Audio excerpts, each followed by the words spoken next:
You know that feeling when you have something so deep inside you but you just can't find the words for it? Or maybe you've tried to understand someone, maybe a child, who seems totally locked away in a world of silence? Well, today, we're going to dive into a really powerful therapeutic method that uses art and music to hear what can't be said.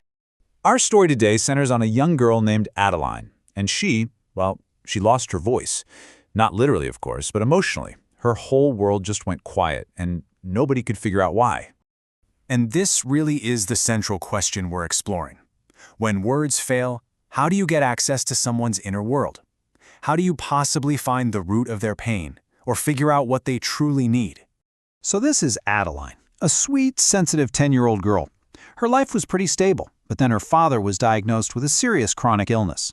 And all of a sudden, this once thriving student just started to fade. Her grades dropped, she quit dance and choir, and she just pulled away from everybody. Now, it's really easy to look at this withdrawal and see it as the problem. But what's so interesting is how we frame it. The physician Gabor Mate explains that this kind of tuning out isn't a defect. It's actually a natural, built-in coping mechanism we all have to escape stress when it just becomes too much to handle. Adeline wasn't broken. She was just completely overwhelmed. So, with traditional talk therapy not really working, her parents turned to a totally different approach. One that uses the symbolic languages of music and art to communicate. It's called the Catharsis Application Program, or CAP for short. You know the word catharsis, right? That feeling of emotional release. Well, that's the core idea. You can think of it as a kind of mediated therapy. Instead of relying just on words, it uses drawing and music as a bridge to start a conversation directly between a person's conscious mind and their deeper unconscious self. So how does this actually work? Well, the key is the music.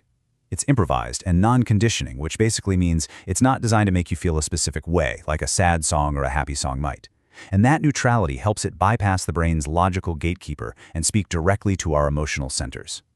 While they're listening, the patient just draws, and that creates a safe outlet for feelings that have been buried deep down. The whole process is centered on the patient, and the ultimate goal is to build a bridge back to words, but only when the person is ready. The whole program is structured over 12 weeks. It kicks off with a baseline drawing, made in silence, just to see the starting point, the before picture. Then, for 10 weeks, the patient has sessions where they draw while listening to the music, and it all wraps up with a final drawing, again, without music, to see what's changed, the after picture. So let's see how this all unfolded for Adeline.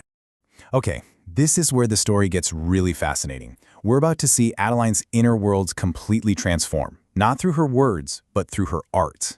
This was her very first drawing, the baseline. And notice how the page is almost entirely empty, right? Just these small little marks in the corners.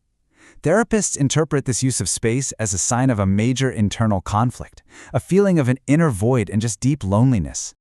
But as soon as the music begins, things start to shift. In her second drawing, the skies are so dark and heavy, taking up so much of the page, you can just feel the overwhelming worries. But look closely over on the right. See that? There's also a sun and a rainbow. A tiny little flicker of hope is starting to break through all that gloom. And then, in her third drawing, something new and really significant appears. A church. Now, this isn't just a random building. It's a powerful symbol. It's the first major clue to the unspoken need that was at the absolute heart of her withdrawal. Her progress just becomes even clearer as the weeks go on. By drawing number 8, look at this. She drew her dance school. This wasn't just a memory. This was a concrete sign that her world was finally opening back up. She was starting to reconnect with the activities and the people she once loved.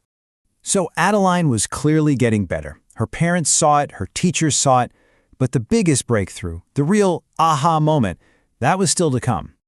It happened during the final assessment. Adeline finally gave a voice to her experience. She told her parents, "I love drawing with this music because it allowed me to talk with God." And just like that, everything clicked into place. Her distress, it wasn't just about her father's illness. I mean, that was a stressor for sure, but the root cause was this deep existential void. She had a profound need for spirituality. And the incredible part, her parents were atheists. They had no idea. She'd been too afraid to even mention it. The transformation is just stunning when you see the drawings together. On the left, her initial artwork. It shows an empty, lonely world. But on the right, Her later drawings are just teeming with life and connection. You've got churches, flowers, her dance school. She had literally reintegrated her inner world. And the results in her actual life were just as dramatic. Her communication and grades both improved. She eagerly went back to choir and dance, started making new friends, and, most importantly, found a way to live a happy and fulfilled life now that her deepest need was finally understood and respected.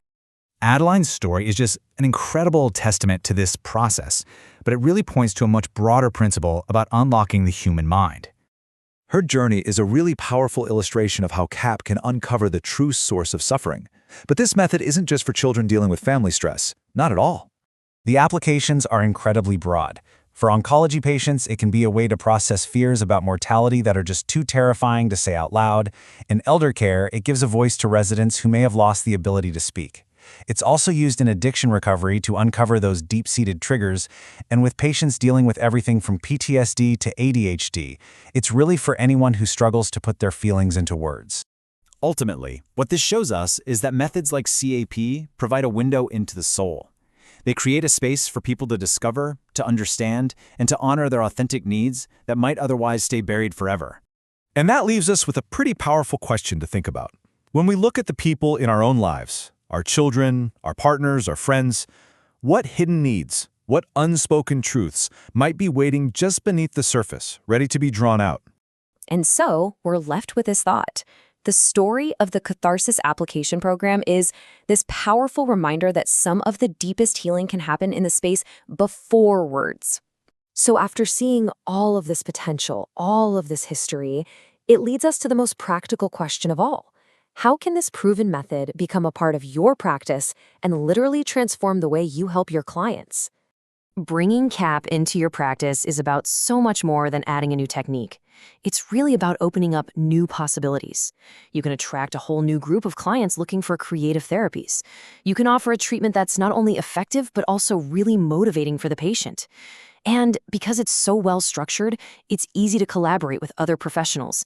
And you can even offer it both in person and online. The training to become a practitioner is just as thoughtful and comprehensive as the method itself. It's a 19-month program that gives you a great mix of online workshops and theory, plus essential in-person internships. And it's all capped off with 9 months of supervised practice. So by the end, you're not just familiar with it, you are truly confident and competent. And here's the absolute best part, the thing that really guarantees the quality of the training. You learn it directly from the source. The entire training is led by Chantal Desmoulins herself, the co-creator of the program. You are literally learning from the master. Look, this method has a 45-year track record of helping people say what they can't say and find real, lasting healing. The proof is undeniable. So the only question left is for you. Are you ready to unlock this new dimension of healing in your own practice? If the answer to that question is yes, here is all the information you need to learn more and to start your journey with CAP. Go ahead and reach out to Chantal Desmoulins to take that next step.